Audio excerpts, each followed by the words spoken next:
Ya Tuhan, ampunilah dosa anakku Tuaka, karena telah durhaka kepadaku.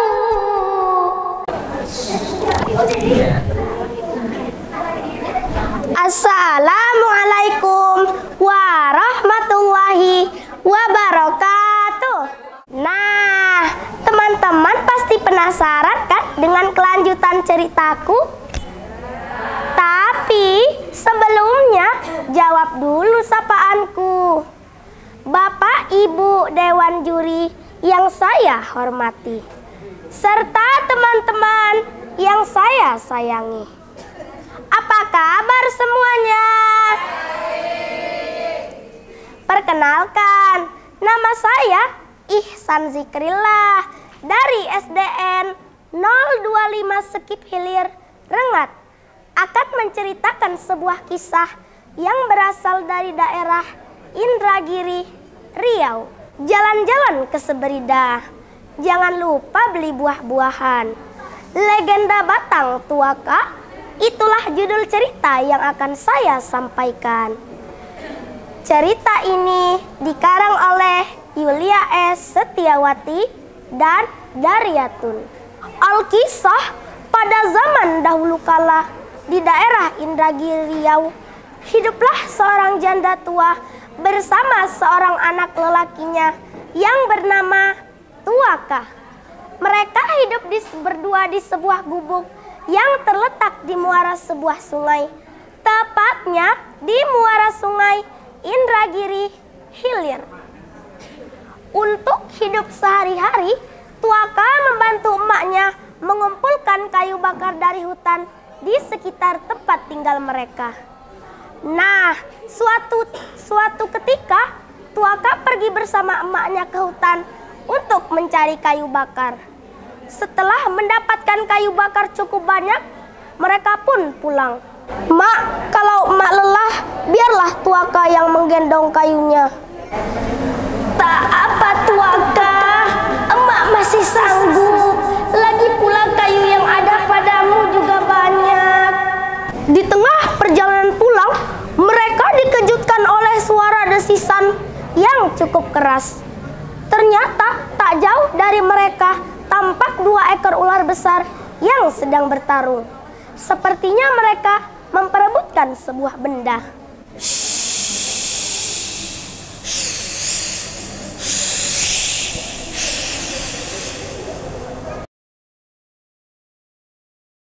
Ayo mak, cepat, cepat.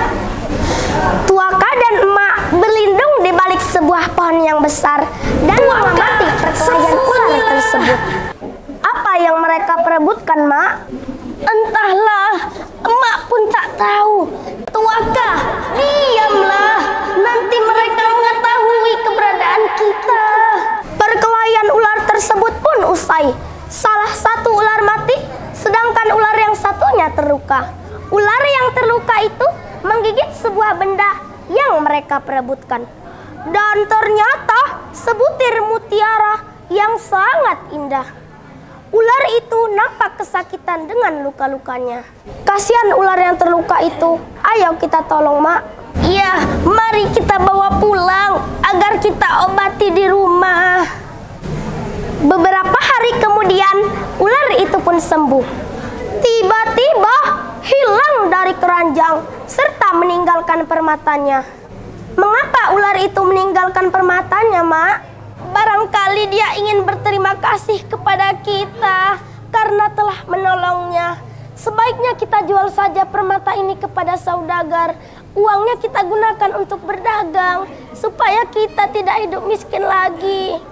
Keesokan harinya, Tuaka pergi ke bandar yang ramai dengan para saudagar.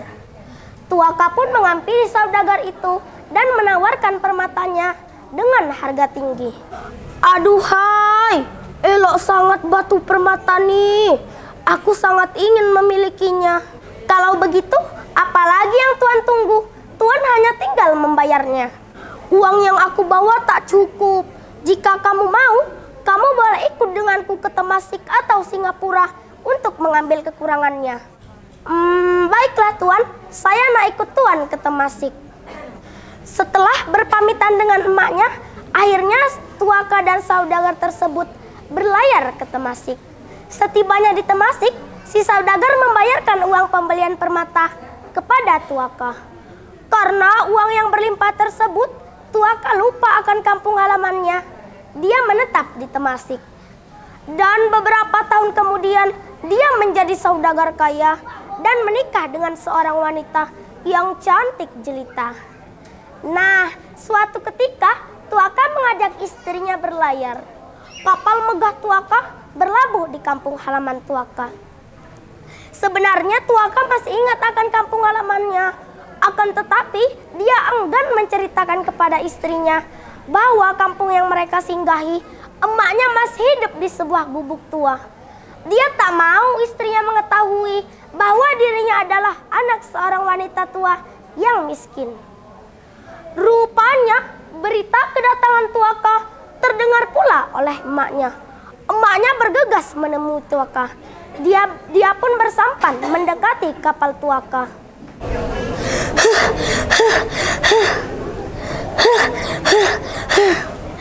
"Tuaka, anakku, emak sangat merindukanmu, nak." "Siapa gerangan wanita tua itu, Kakanda? Mengapa dia menyebut Kakanda sebagai anaknya?"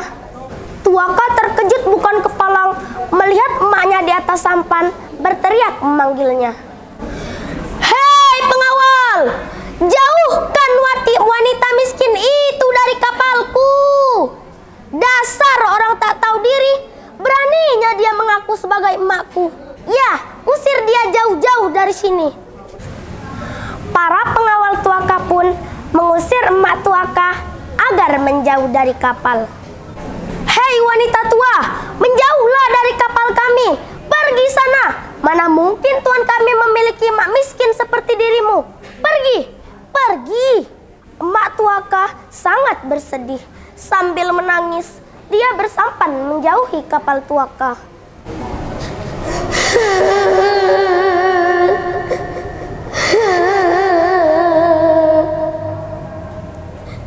"Ya Tuhan, ampunilah dosa anakku Tuaka, karena telah durhaka kepadaku.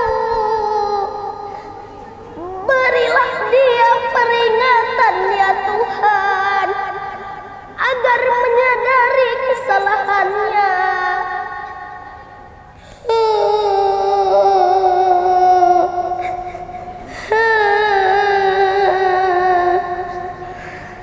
Rupanya Tuhan mendengar doa emak Tuaka. Setelah doa emak Tuaka terucap, tiba-tiba Tuaka berubah menjadi seekor burung elang. Begitu pula istri Tuaka, dia berubah menjadi seekor burung punai. Emak Tuaka sangat terkejut dan sedih karena melihat anaknya berubah menjadi burung. Burung elang dan burung punai terbang berputar-putar di atas muara sungai sambil menangis. Air mata kedua burung itu menetes membentuk sebuah sungai. Sungai itu kemudian diberi nama Sungai Tuaka. Kemudian masyarakat setempat mengganti kata sungai ke dalam bahasa Melayu menjadi Batang, sehingga nama Sungai Tuaka berubah menjadi Batang Tuaka. Nah teman-teman, dari cerita ini ada pesan moral yang bisa kita ambil, yaitu jangan sekali-kali kita pernah menyakiti hati ibu kita lewat perkataan kita. Karena apa? Ingatlah satu hal teman-teman, orang yang pertama mengajarkan kita berbicara adalah ibu. Jadi sangat tidak pantas jika kita berbicara kasar, apalagi sampai menghardik ibu kita hingga menyakiti hatinya. Pisau diasah di pagi hari, dibawa ke kebun untuk membabat. Selesai sudah ceritaku ini, semoga bisa memberi manfaat. Wabillahi taufik wal hidayah.